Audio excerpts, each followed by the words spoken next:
윤석열 대통령이 오늘 유엔 총회 연설을 통해 북한과 러시아의 불법 무기 거래를 지적하고 국제사회의 대응을 촉구했습니다. 뉴욕 평통이 한국 정부의 통일 정책을 주류 사회와 한인 사회에 잘 알리는 데 주력하겠다고 다짐했습니다. 뉴요커들이 더 이상 뉴욕시에 난민 신청자들을 받아들이지 않겠다며 거세게 저항하고 있습니다. 뉴욕시 교육감이 학생들의 문해력을 증진하고 자퇴율을 줄일 것이라고 발표했습니다.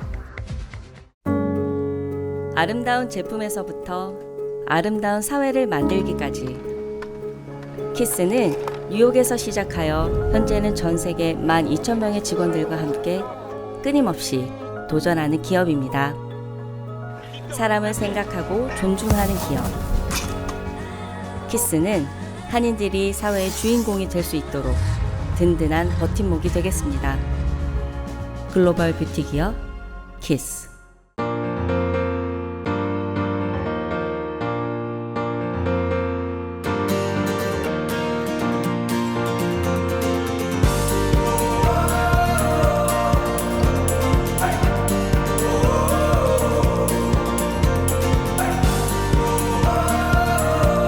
(20년의) 든든한 믿음으로 더 큰 가능성을 만듭니다.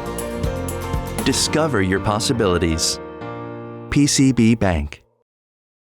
성장의 20년, 믿음의 20년, 감사의 20년, 창립 20주년을 맞아 더 힘차게 나아가는 PCB뱅크 제공입니다.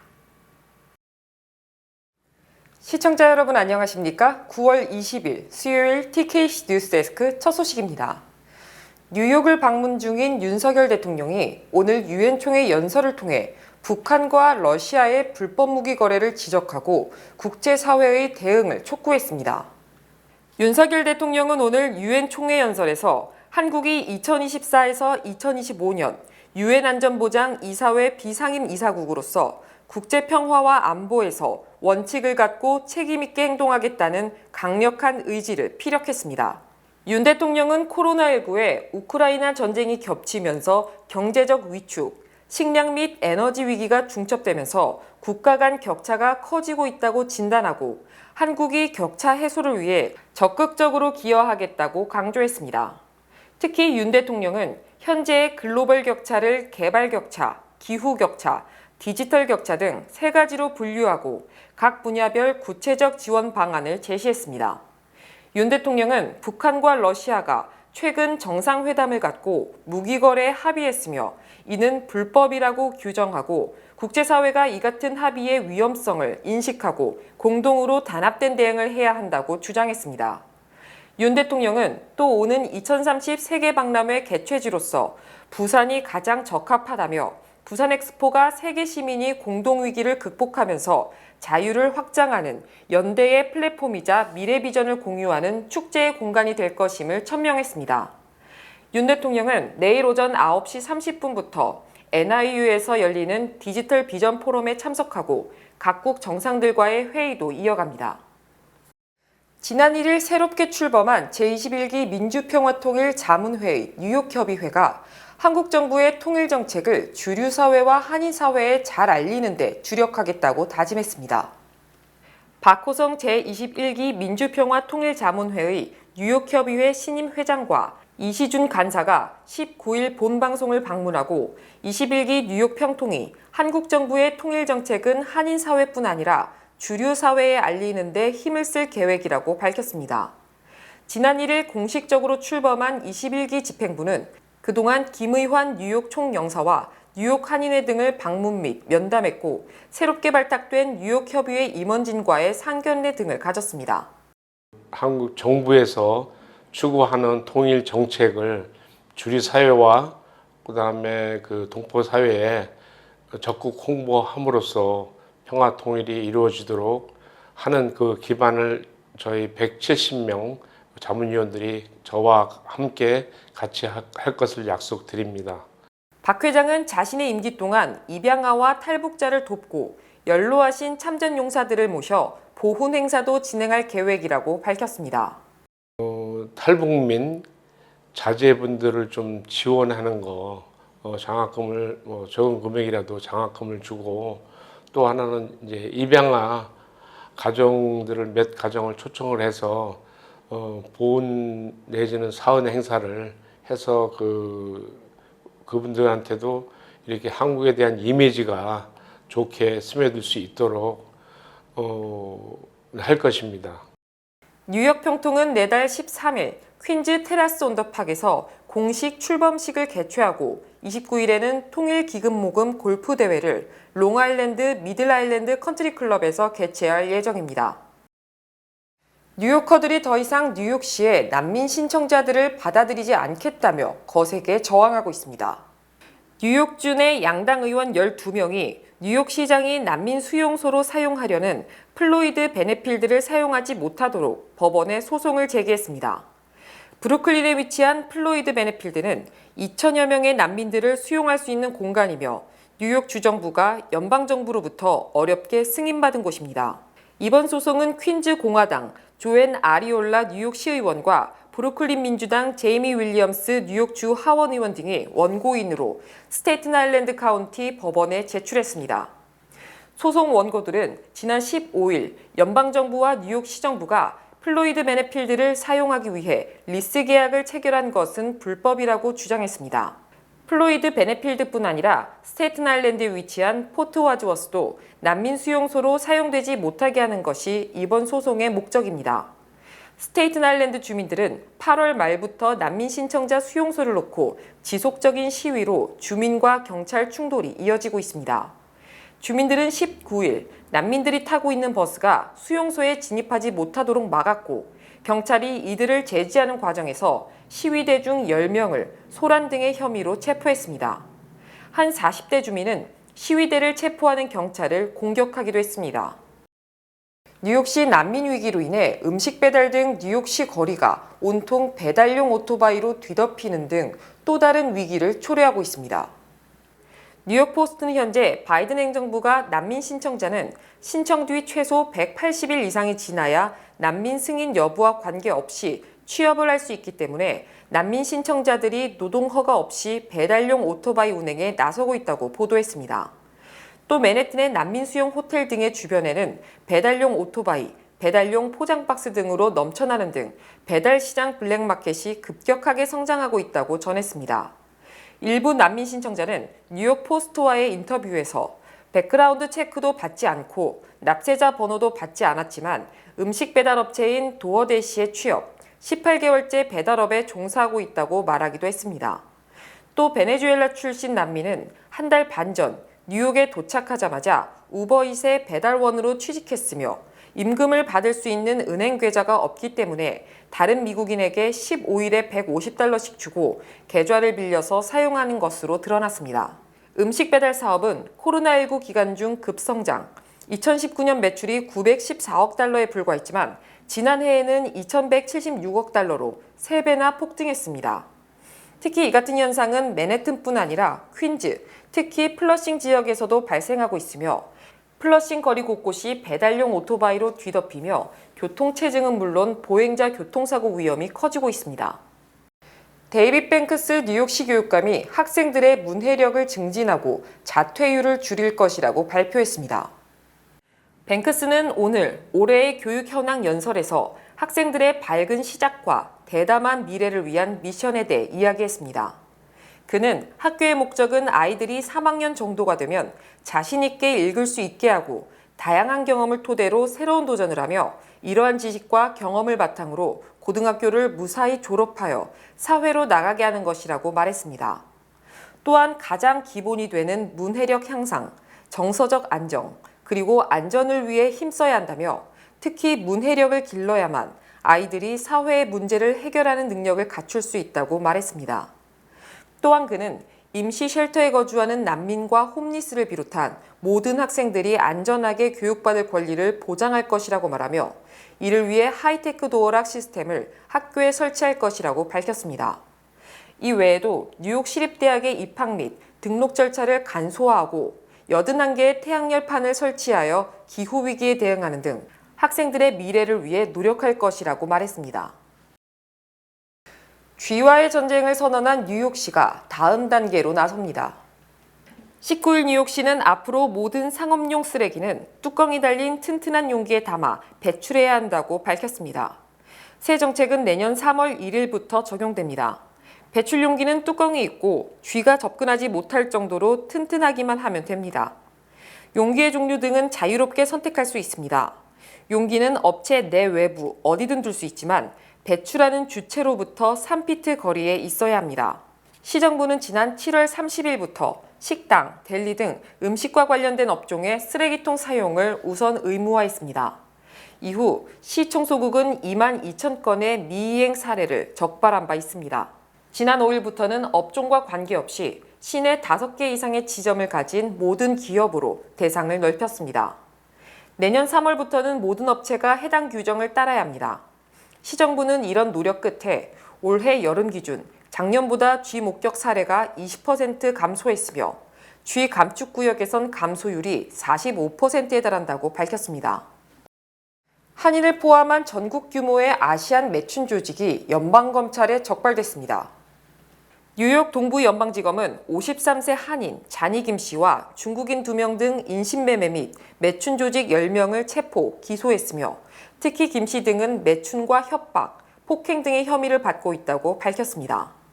연방검찰은 피고인 10명은 지난 2019년 4월부터 2021년 9월까지 2년 6개월간 미국 전역에서 성매매 조직을 운영했으며 특히 여성들을 폭행해 성매매를 하게 한 혐의라고 주장했습니다.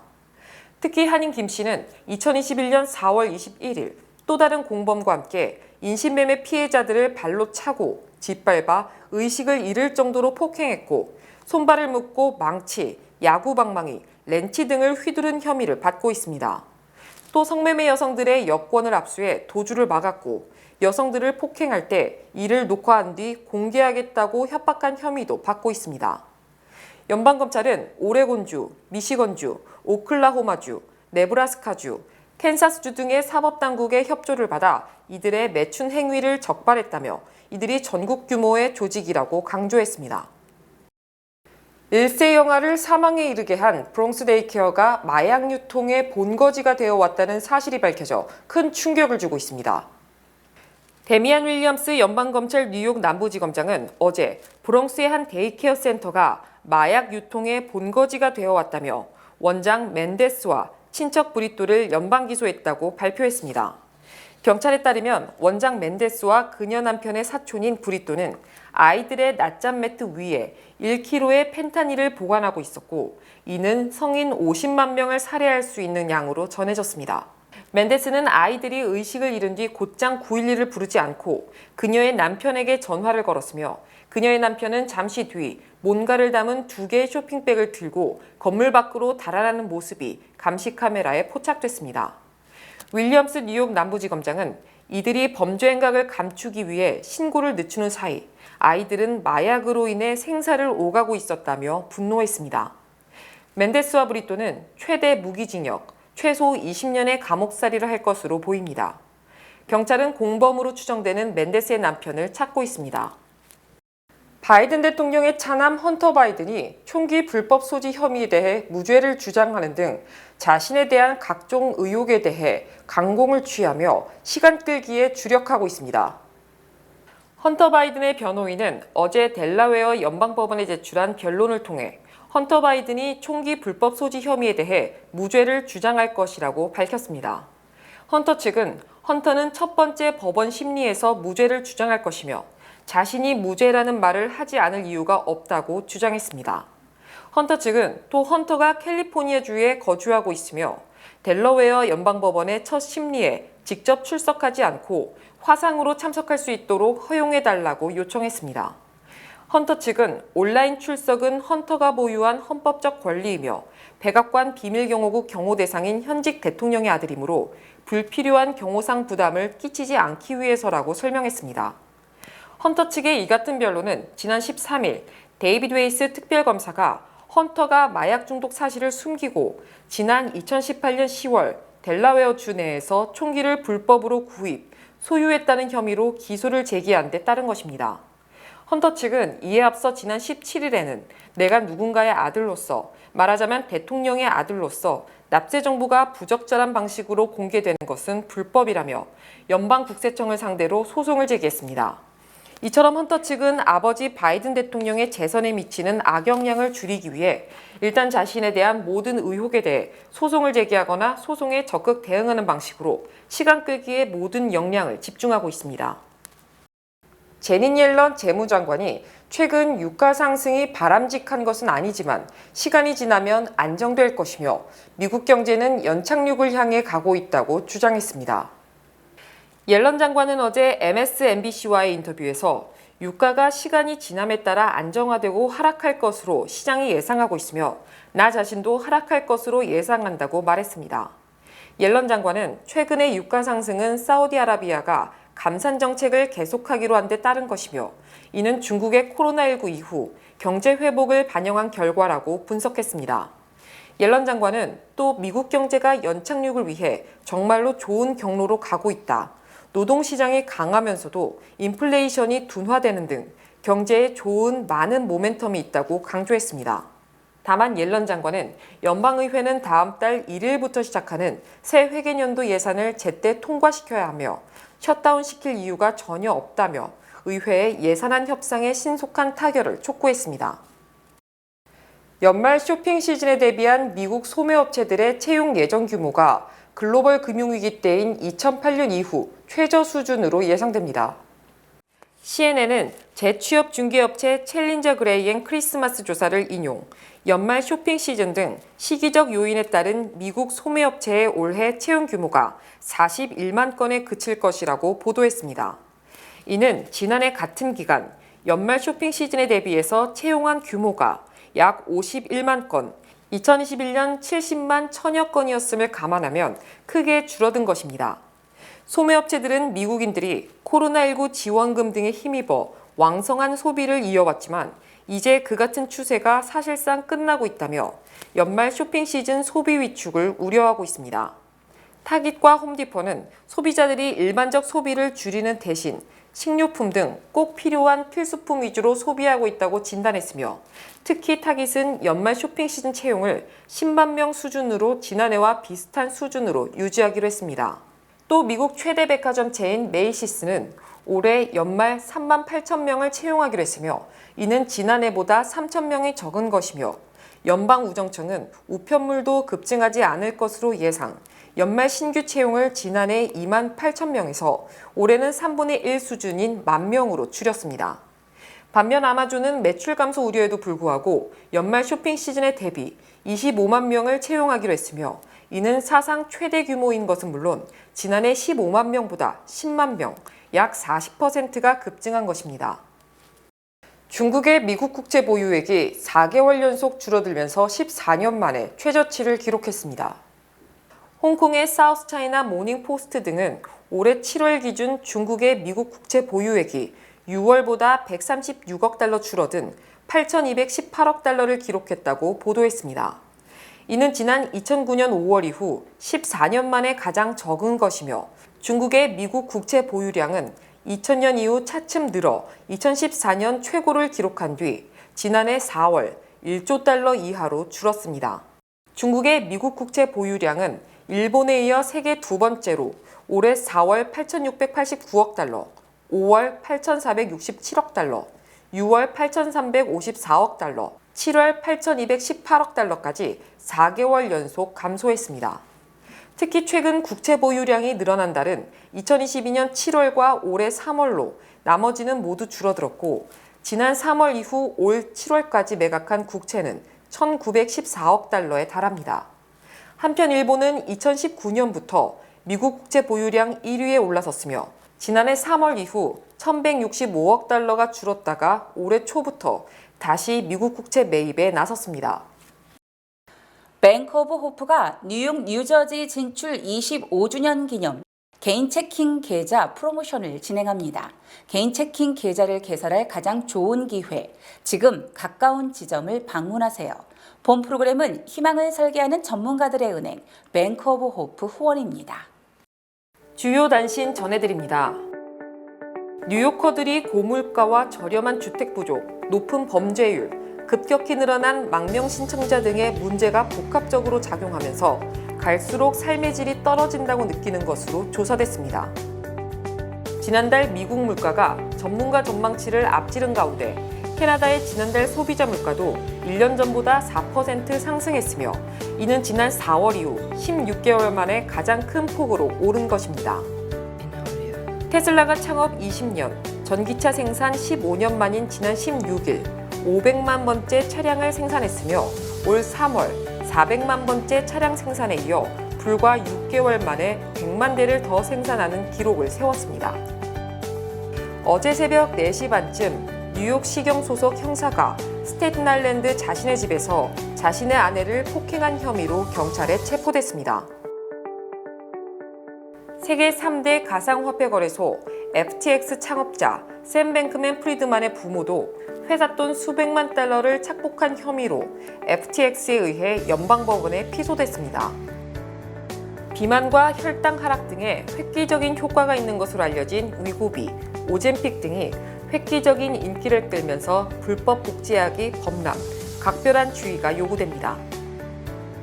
세계 최대 선물 시장인 시카고 옵션 거래소를 10여 년간 이끌어온 에드워드 틸러 회장이 부하 직원 여러 명과 비밀 사내 연애를 한 혐의가 드러나 전격 사퇴했습니다. 세계 시가총액 1위 기업인 애플의 시가총액이 2조 8천억 달러로 하락한 가운데 마이크로소프트가 지난주 2조 6천억 달러를 기록하면서 시가총액 1위에 오를 가능성이 커지고 있습니다. 날씨 전해드립니다. 목요일인 내일은 가끔 구름이 끼인 가운데 화창한 날씨가 예상됩니다. 낮 최고 기온은 74도, 최저 기온은 58도입니다. 해 뜨는 시간은 6시 42분, 해 지는 시간은 6시 55분입니다. 이상으로 주간 날씨와 세계 날씨 전해드립니다.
이상으로 9월 20일 수요일 TKC 뉴스데스크 여기서 마치겠습니다. 시청해주신 여러분 고맙습니다. 하나은행 USA에서 CD 12개월 5.00% 연간 수익률, 머니마켓 3.25% 연간 수익률을 제공합니다. 계좌 개설 최소 금액은 CD 500불, 머니마켓 2,500불입니다. 멤버 FDIC